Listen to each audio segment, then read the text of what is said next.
You're standing in a cold stone room in London. The year is 1500. A servant kneels beside a locked chest, iron bolts across its lid, the kind of chest you'd use for gold. He turns the key. Inside, no jewels, no coins, just a cone of white crystals wrapped in linen, glowing in the candlelight. Sugar, worth more per pound than silver. Now open your kitchen cabinet. There it is. A bag of the same stuff, probably half empty, sitting next to the salt. You paid almost nothing for it. You don't even think about it. But between that locked chest and your open cabinet lies a trail of blood, chains, smoke, and broken bodies that reshaped the entire world. And the strangest part? The reason any of it happened is sitting on your tongue right now. Let's turn the page. Back to that stone room. In early 16th century London, a pound of refined sugar cost a common laborer more than 2 months of wages.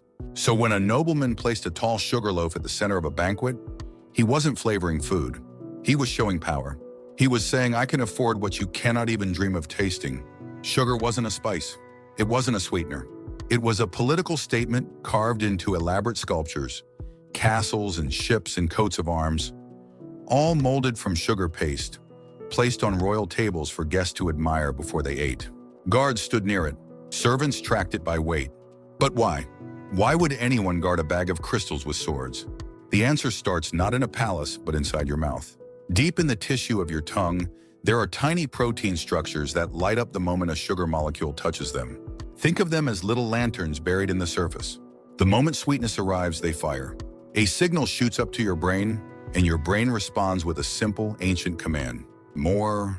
Get more of this. This isn't a learned behavior. Babies do it.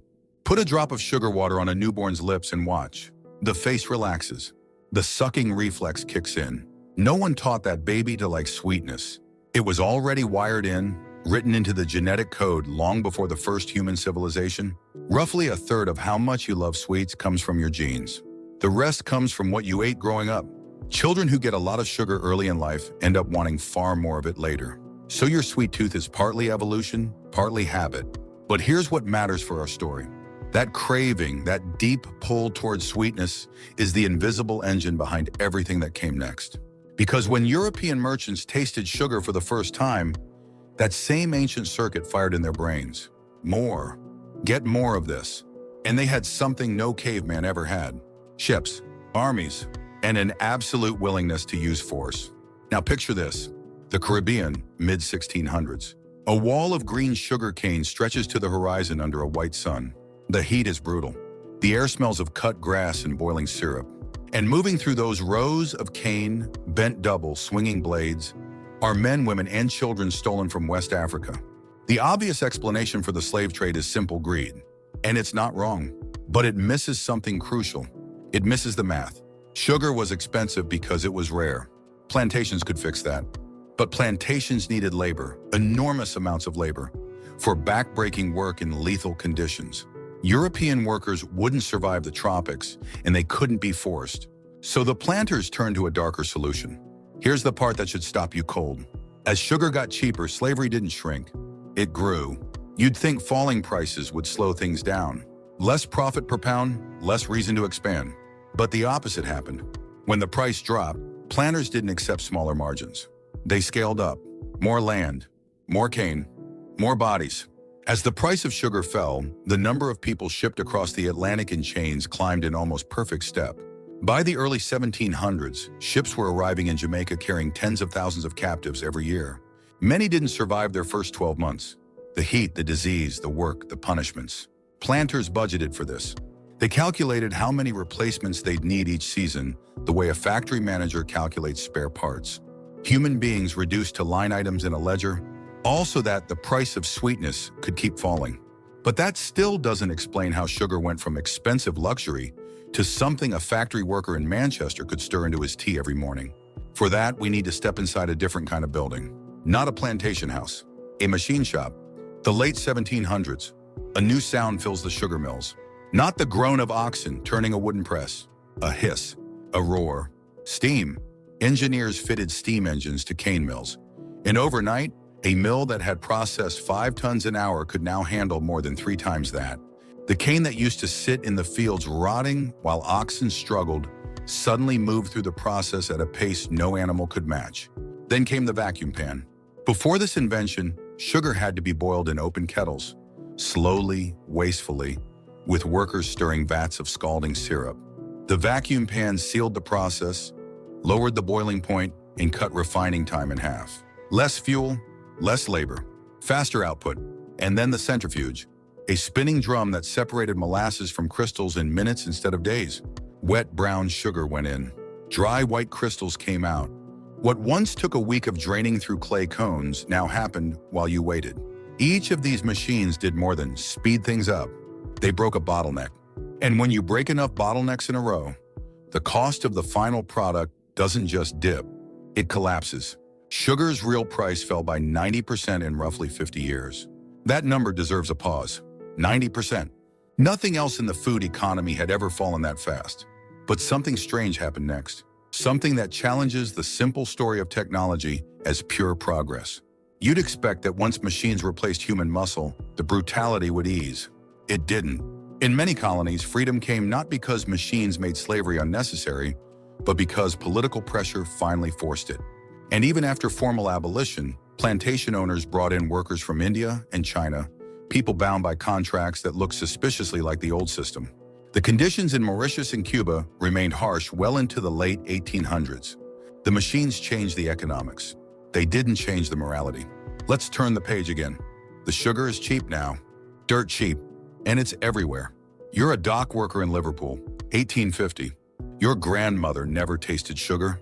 Your mother had it once a year, maybe at Christmas. But you drop a lump into your tea every morning and another into your afternoon cup. Your children eat treacle on bread. The corner shop sells boiled sweets for a halfpenny. What was once locked in a nobleman's chest is now loose in your pocket. Across Europe, the average person went from eating almost nothing sweet to consuming huge amounts in barely 2 centuries. The same pattern repeated in North America, then spread to East Asia through the 20th century. Each time a population gained access to cheap sugar, the same thing happened. Consumption climbed, and it never came back down. And this is where the story loops back to your tongue. Remember those little lantern receptors? They evolved in a world where sweetness was rare. A ripe fruit, a honeycomb guarded by bees. Finding sugar meant finding quick energy, and your brain rewarded you for it. But that system was built for scarcity. It has no off switch for abundance. When sugar's everywhere, those receptors just keep firing. More. Get more. Now here's a question worth sitting with. If someone had told those Liverpool dock workers that the cheap sweetness in their tea would, within a few generations, help drive one of the largest health crises in human history, would they have cared? Probably not. They were just glad to have something that tasted good after 12 hours of hauling cargo. But the consequences caught up. In the United States, the amount of added sugar available per person roughly doubled in the second half of the 20th century. Adult obesity doubled during that same window. The curves moved together like shadows on a wall. Correlation isn't causation, skeptics will say, and they're right to be cautious. Diets changed in dozens of ways during that period. People moved less. Processed food expanded. You can't pin everything on one ingredient. But here's what the careful research shows. Each extra serving of sugary drinks per day is linked to a clear, measurable jump in the risk of developing type 2 diabetes. Not a tiny, maybe it's noise kind of jump, a steady dose-based one. And most of the added sugar people consume doesn't come from the sugar bowl on the table. It's hidden, baked into bread, stirred into pasta sauce, dissolved into drinks that market themselves as healthy. The majority of added sugar in the modern diet arrives through ultra-processed foods, the kind engineered to hit those ancient receptors as hard as possible. This is where the thesis finds its limits, and that's important to see. Sugar alone isn't the villain. In Japan, sugar intake per person is high, yet obesity rates remain far lower than in the United States. Why? Because the whole food picture matters. How sugar arrives, what it's paired with, how much fiber and protein surround it, how a culture eats and moves, all of these shape the outcome. Blame sugar for everything and you miss the forest. But ignore sugar's role and you miss the biggest tree in it. There's one more twist in this story that most people never hear. During the Napoleonic Wars, the British Navy blockaded French ports. No Caribbean sugar could reach France. Napoleon, furious, ordered his scientists to find an alternative. They turned to a stubby root vegetable that grew in European soil, the sugar beet. Within a decade, France had a domestic sugar industry that didn't need a single tropical plantation or a single ship. Today, about a quarter of the world's sugar comes from beets, not cane. A military blockade accidentally opened up sugar production and broke the Caribbean grip that slavery had built. So the next time you tear open a sugar packet, you're holding the residue of 5 centuries of ambition, suffering, ingenuity, and appetite. The crystals dissolved in your cup connect you to locked chests in Tudor England, to stolen lives on Caribbean islands, to steam engines hissing in iron mills, to Napoleon's desperate chemists pulling sweetness from dirt, and all of it driven by a receptor on your tongue that hasn't changed in 100,000 years. If this story gripped you, the one about how spice traders nearly erased an entire civilization from the map is waiting for you next. Drop a comment and tell me, knowing all of this, does your coffee taste any different? That locked chest never really opened. We just forgot it was there.